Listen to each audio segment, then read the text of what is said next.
Really expecting. Okay, so it's on air. Let's just see if someone joins. Would be great. Fantastic. So I think we can start the Hangout, Ricardo, and I think the people in the community will join afterwards and ask their questions. Absolutely.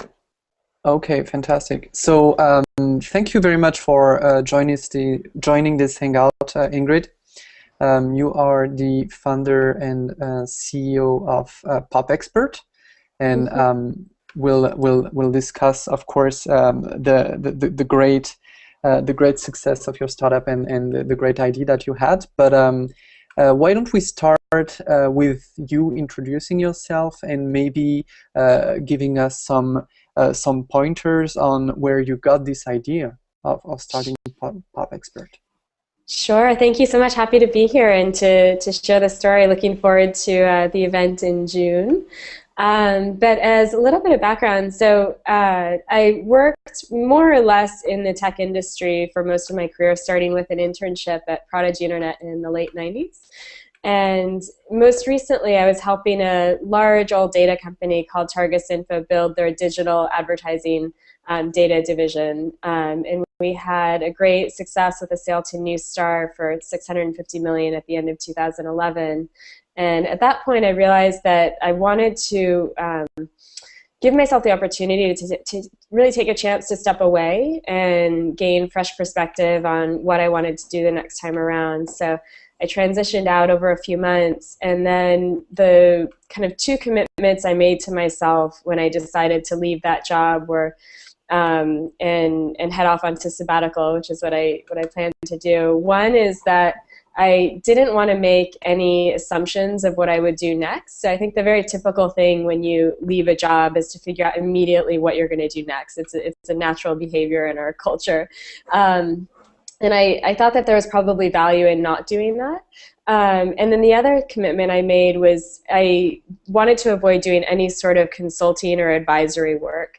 And that's a pretty seductive, tempting thing, is when you've had some degree of success in a career, it's easy to make a good bit of money supporting other companies in the area. But I thought that by even spending 10 or 25% or whatever it is of my time working in the area that I had worked in previously, I wouldn't have the space to think of something new. So with those commitments in mind, I decided to strike off and spend a lot of time learning things that I thought would add value to my life and the life of those around me. So in my particular case, I was interested in meditation and nutrition and relationships and yoga and all sorts of topics that I thought would just enhance the value of life.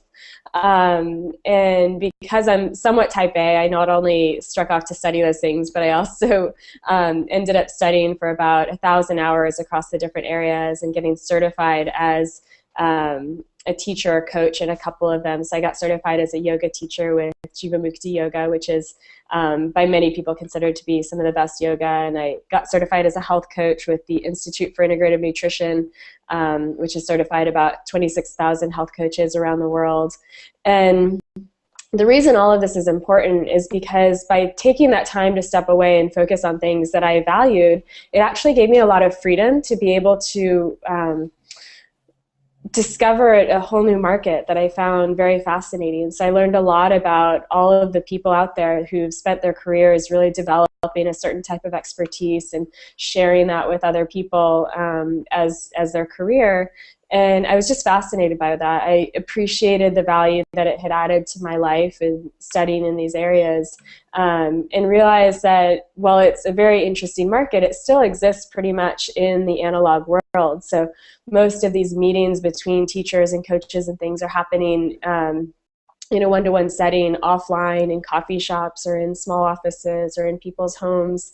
And from a consumer's perspective, it's still fairly difficult if you want to learn any particular topic, whether that's music or nutrition or meditation. It can be very difficult to find the right teacher to work with. And so all of this really inspired the idea for Pop Expert. And while I had originally planned to strike off on sabbatical for a year, I somewhat sadly cut that short by 6 months, and in November decided to go ahead and incorporate this business, and started to build a team with a number of folks, very talented folks I had worked with previously for a number of years at a company called Active Network.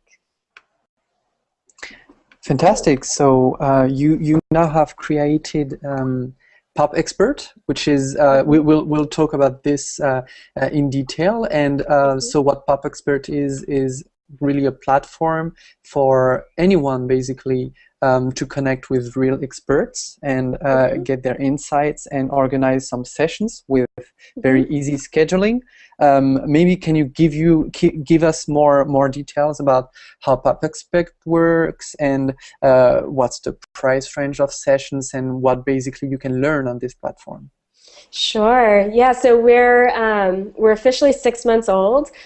We've been working very hard and building faster than I think probably the majority of companies in a lot of cases, because we know that this is a very interesting kind of dynamic market. But we've built all the core functionality for Pop Expert, so you can go and find a great expert. We have about 1,000 very talented experts in the system across our first 10 focus categories. You can see their profile, you can see their schedule, their rate, and you can book a session in just about 1.5 clicks. All that functionality is there, but we actually, because we're only 6 months old, we are still under an invitation wall. We're working very closely with our early users to give them the most tailored experience possible, and that's both the experts and the consumers. So if you're interested in checking it out, you can definitely go to popexpert.com and request an invitation, and we'll be slowly bringing the new people in. But effectively what we're building is just an open marketplace for expertise, so that it becomes very easy, depending on whatever it is you want to learn, to find a great teacher in that area. And some of the things that would I think be helpful in determining which teacher is right for you are very obvious, like their qualifications and the reviews that they have on the site. Other things have really previously not been as accessible today or accessible previously as they are today through our platform. And in particular, that's the integration of the social graph. So you can start to see which experts my friends are connected to, or which experts my friends have learned from, or what types of topics they're learning from. We think that's going to be a really powerful new way to engage in these learning behaviors. And we play a lot off of the idea of instigating positive peer pressure. And moving toward that as an interesting dynamic, so that if you start to see that within your peer group people are investing in learning about nutrition or learning about meditation, all of a sudden that gives a little bit more inspiration that it's perhaps something that would be valuable for you to spend time on as well. And it's a little bit of an extension of what I've seen in my personal experience. So having struck off on this journey myself, I all of a sudden see other people in my peer group are inspired by it, and maybe it might not necessarily be at the point where they're going to take a sabbatical and learn it, but they might seek out a meditation teacher and think like, well, maybe there is something to this, and it might help me be more productive in my daily life, or it might give me a heightened sense of intuition or of calm or whatever it is that they might be seeking. Cool. So I'm just looking forward for questions that people here might have. If you do have a question, please feel free to ask it, because we're here also to hear from the community and to give you guys a chance to interact with Ingrid that is here today. So any of you has a question that you'd like to answer? Okay, they are quiet for now. They're waiting for for later on while we try and explain more and more of what you guys are doing. And so, as we know, the team for this year edition of LeWeb is the sharing economy. Mm-hmm. And I'm just wondering, how do you see Pop Expert playing a part on that revolution or in that trend that is definitely taking off? Yeah, it's such an interesting topic. So we're based out in San Francisco, not in Silicon Valley in the city, but still kind of in the heart of a lot of the tech innovation that's happening here. And some of the most exciting companies recently certainly have focused on this idea of the sharing economy and using technology to enable connections that were previously difficult to make. in a not totally directional but slightly related topic, it's also interesting to see that technology today out here, a lot of the businesses are being built not with really hardcore tech, but with interesting new ideas that are built on a somewhat simple layer of technology. I think a lot of the sharing economy companies fall into that realm, where it's really about thinking of existing markets that were either not serviceable previously or were not efficient, and figuring out how we can create better connections between individuals. So with Pop Expert, in our case, it's very simply, we're making it much easier for individuals who might have an interest or value in lifelong learning to connect with experts who have that expertise. And we're very much looking at it from the perspective of this existing market of offline one-to-one teaching and coaching. How do we make it a better experience for everyone? So as I did the training as a health coach with the Institute for Integrative Nutrition, I talked to a lot of people who had gone through the program previously, and I started to hear that a good percentage of them were handling maybe 5 to 15 to 20% of their sessions over Skype at this point, and that's recent, within the last year or two, and they loved it because it allowed them to work from home, or it saved commute time, or allowed them to, perhaps if they were based in Georgia, charge the same rate that somebody who's based in New York might charge. So there are all kinds of efficiencies, time and money that these connections create. Also looking at it from the perspective of the consumer, I mentioned it was, today it's so difficult to find the right type of teacher for whatever you want to learn. You're restricted, even if you're in a big city like New York or San Francisco, you're still restricted generally to people who are close to you.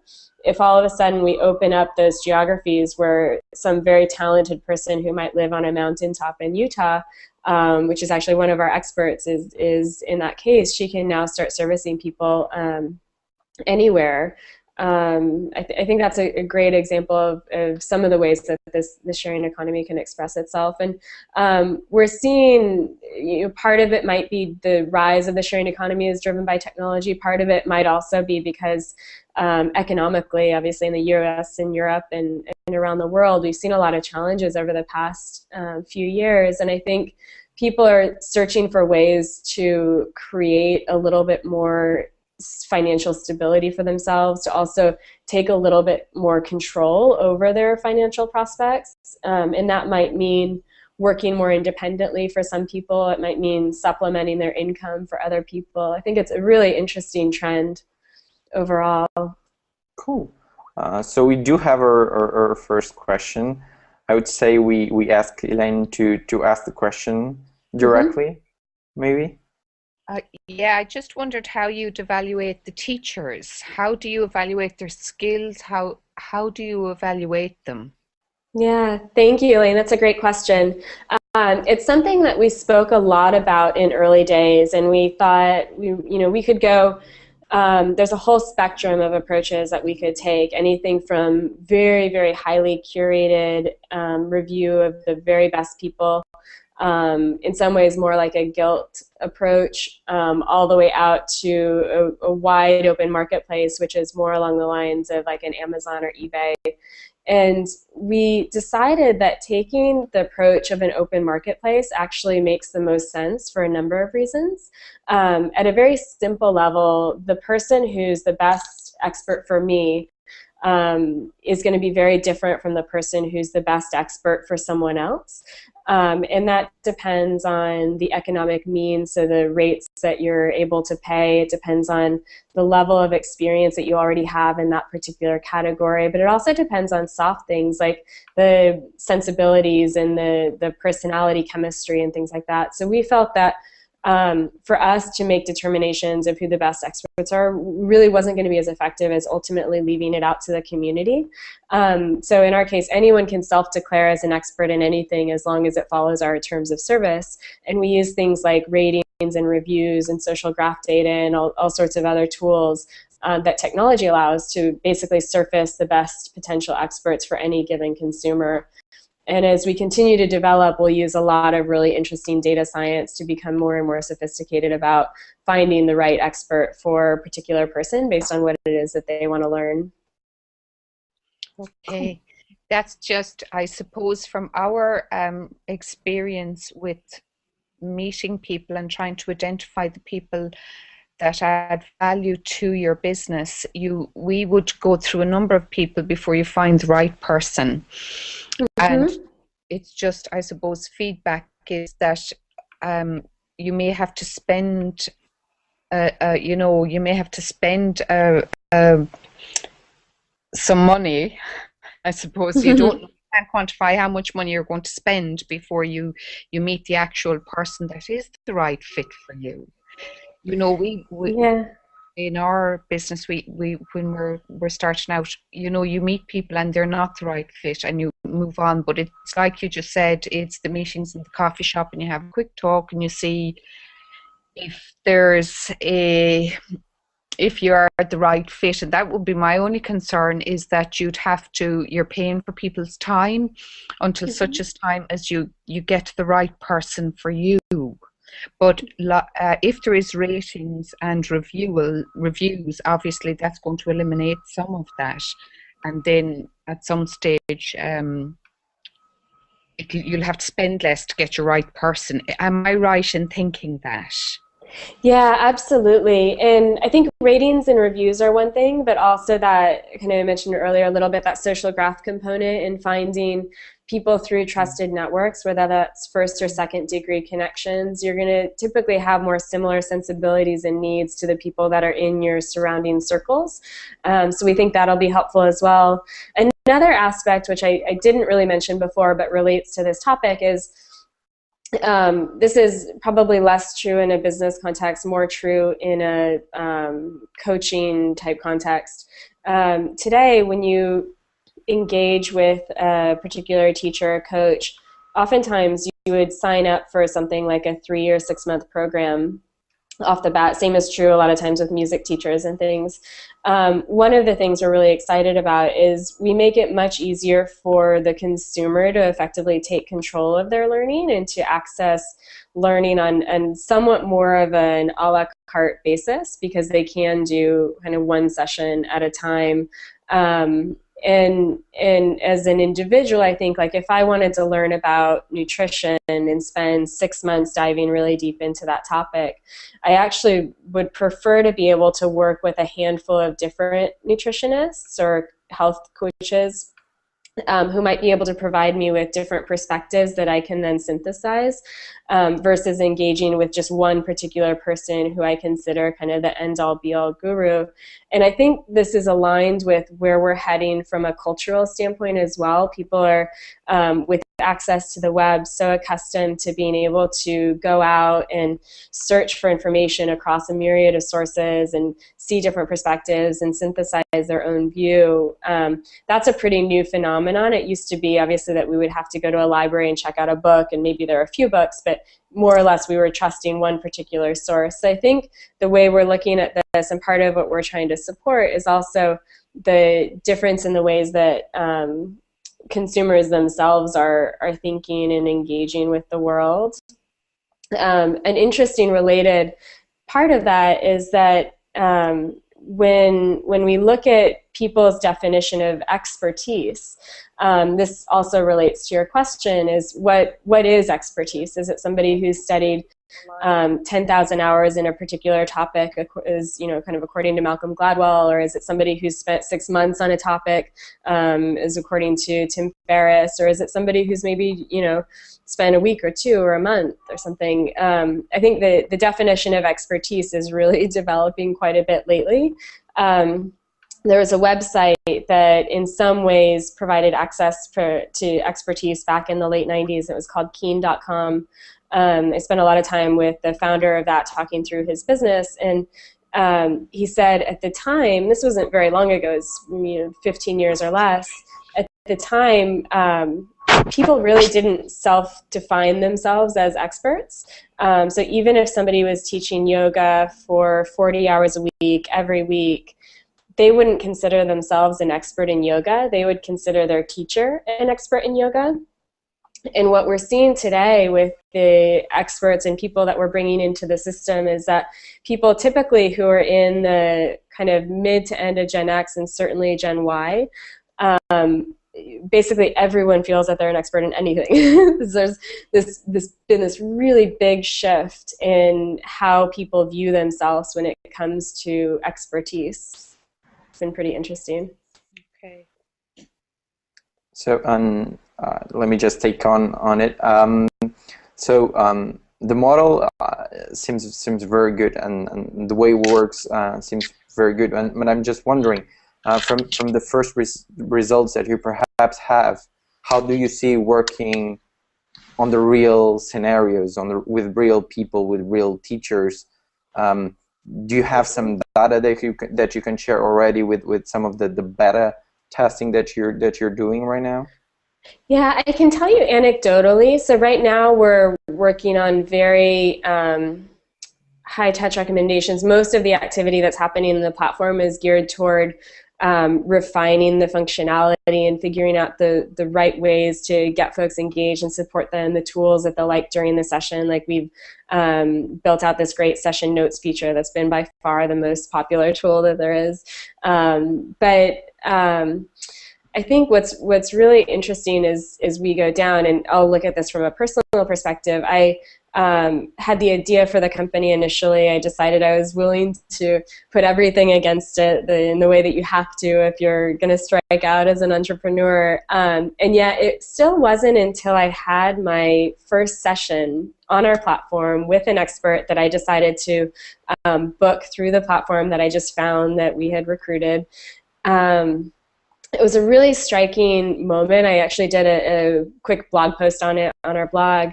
And I remember I closed my computer after I finished the session, and I sat back and I just thought, wow, like I now have an expert, but I thought of it less as an expert. I more thought I now have an ally for anything it is that I might struggle with or be curious about or want to get better at in life. And that was the idea of Pop Expert conceptually, but to really have that experience and feel that you have such easy, quick access to information, but not just in a black and white way where you're reading content, but really this two-way dialogue with somebody who has a greater level of expertise in whatever it is you want to learn. And it's just so powerful. In some ways, one of the concepts I like to play with is the idea of mirror neurons, where if you're looking at someone that's smiling, it tends to make you smile, things like that. I like thinking of the experts as, in a way, kind of the mirror neuron to whatever it is, or the function of working with them in this live one-to-one video setting is the same thing that mirror neurons do, where like I can all of a sudden get better just by virtue of having this exposure to them and speaking with them about the topic. So we're hearing very similar feedback from other folks who've had their first session on the consumer side. They're really just, there's this surprise and delight around that first experience that people have. And then from experts as well, we have some of our top experts in the platform right now are people who for years have been holding Skype sessions with clients. And some of the feedback that we receive from them is that they love the integration of all the functionality into one place. I apologize, I got hit by a little bug this week. They also love the very clean environment that we've kind of laid out, the simple features like notes that you can take, and the fact that that all gets saved within your platform. The scheduling makes things much easier for them, and payments and things like that. So a lot of the early feedback is on kind of ease of functionality and use, and the surprise and delight around just how simple these sessions can be. Cool.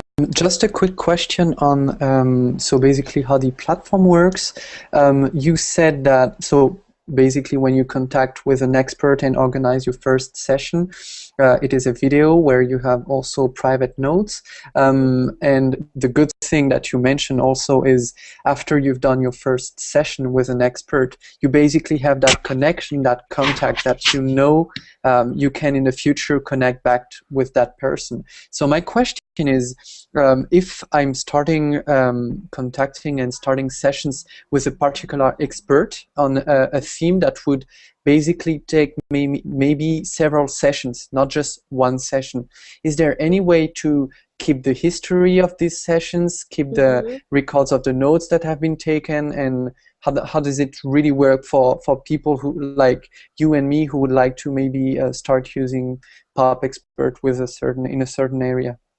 Yeah, absolutely. That's a really important piece to us. You know, we believe that just the live video, we're doing live video now on Google, right? So there are other ways that you can engage with somebody over a live video exchange. We believe that a lot of the specific functionality that we're wrapping around it is really important. So we make it very easy to go back and see the experts that you've worked with and the notes that you've taken in each of those sessions, and have really easy access so that you can kind of continue this learning journey. And as we go along, there'll also be other ways that we start to incorporate that, so you can kind of track your progress of development in certain areas that are important to you, or see how you compare to other folks, or have the ability to interact with other people who are working with that same particular expert. So we tend to think just the basic functionality that we built right now is really the baseline starting point. There's so many exciting things that we can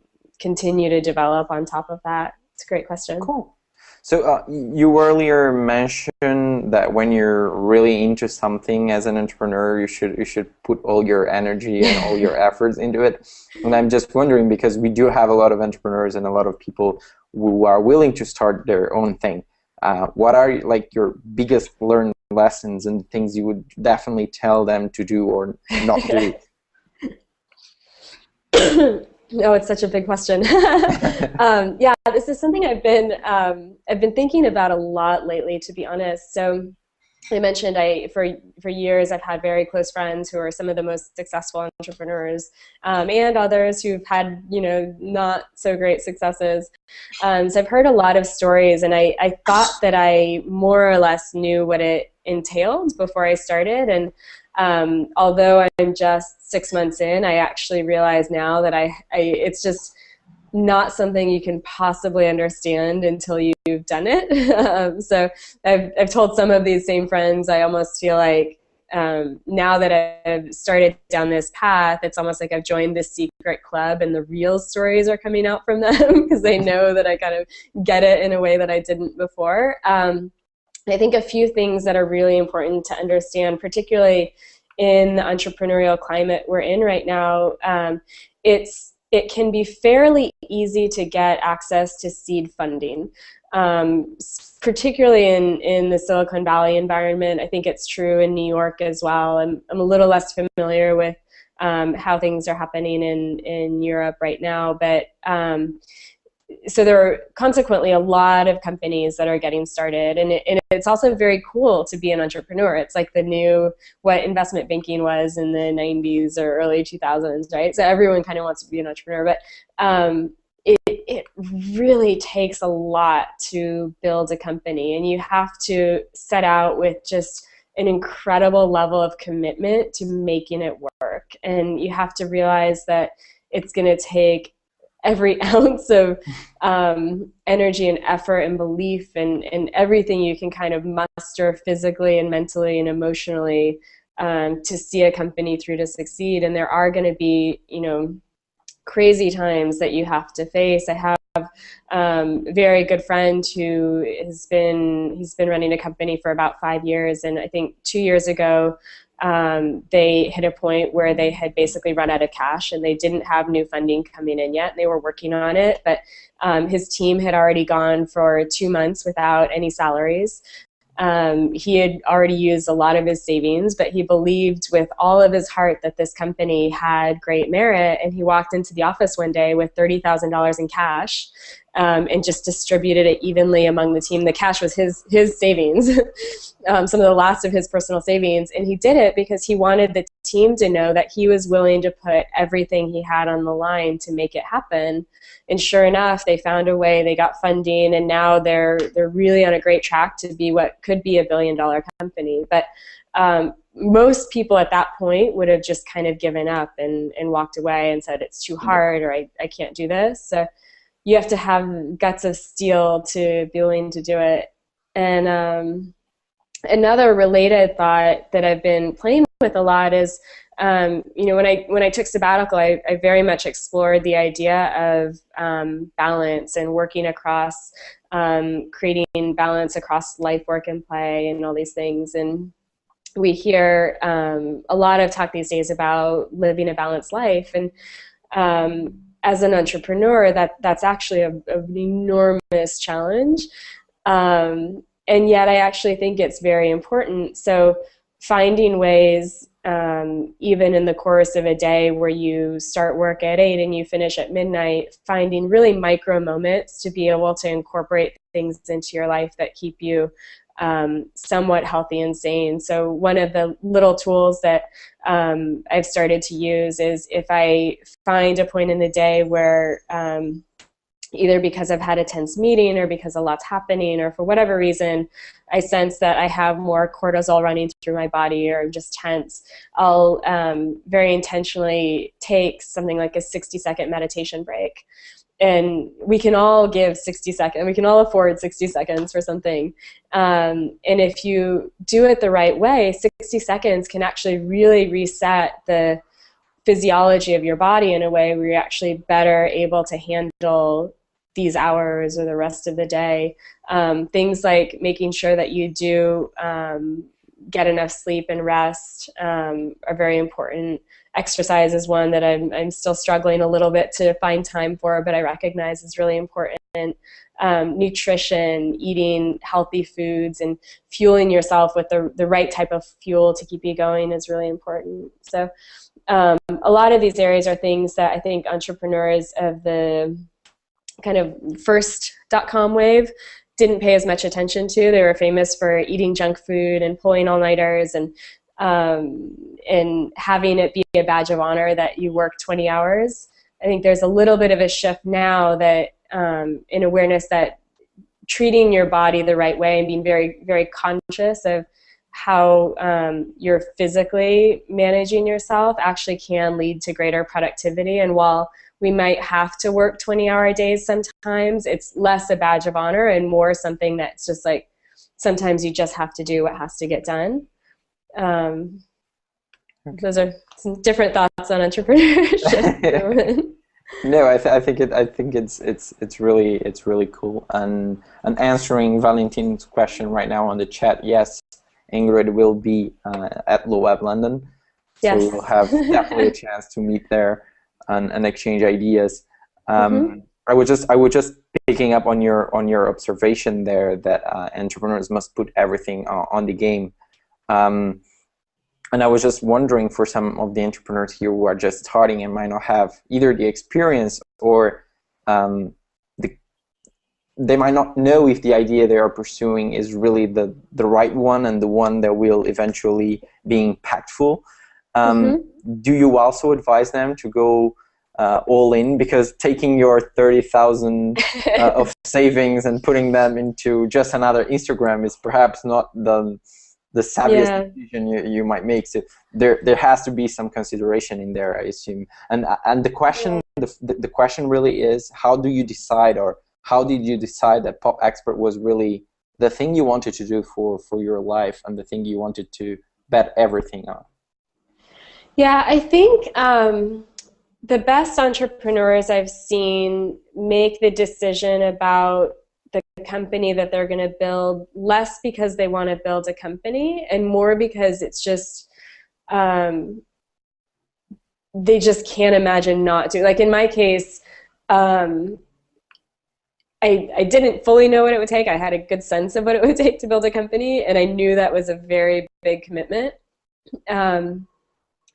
And the reason I decided to do it was just, there was just to me no other answer, because it was so clear to me that this is a very big, very important business, that I knew I had the right sensibilities and skill set and team and connections and everything to bring to market. It was just obvious in that way. I think some other entrepreneurs that think that way, and I by no means, I feel very strange even referencing him, because he's on a level beyond just about anyone. But like, as you hear Elon Musk talk about his businesses, he looks at them from very much a systems level thinking. So he just looks out at what's there, and it becomes very obvious to him what's possible.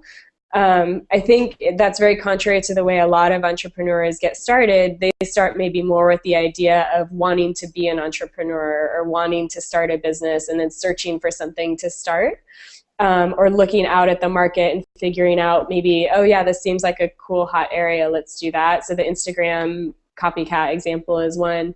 I think it's a really risky proposition to start thinking along the lines of, I want to be an entrepreneur, I want to have a company, what can I create? It's also, similar thought relates to the idea of finding a co-founder team. I hear a lot of entrepreneurs kind of strike out and say like, well, I want to build the company, here's an idea I can do, I need to find a technical co-founder. And that just sounds completely nuts to me because when you're in the thick of a company, it's as or more intense. So I'm not married, but it's I can only imagine it's as or more intense than a marriage, and having the right chemistry and trust and complementary skill set and everything with that person that you decide to get to work with is really critical. So I think choosing the market and the company, choosing the people that you're going to work with should really not be taken lightly.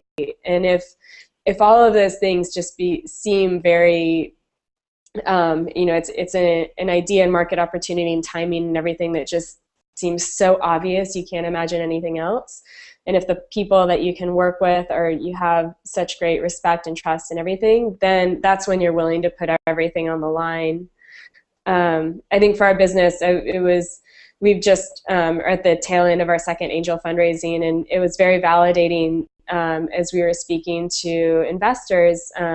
We were very fortunate to have some of the top investors from Silicon Valley come in and support us. And some of the initial feedback when we started the conversation with them was, yeah, this is a great idea, but how is it possible that this doesn't exist yet? I don't believe that this isn't out there.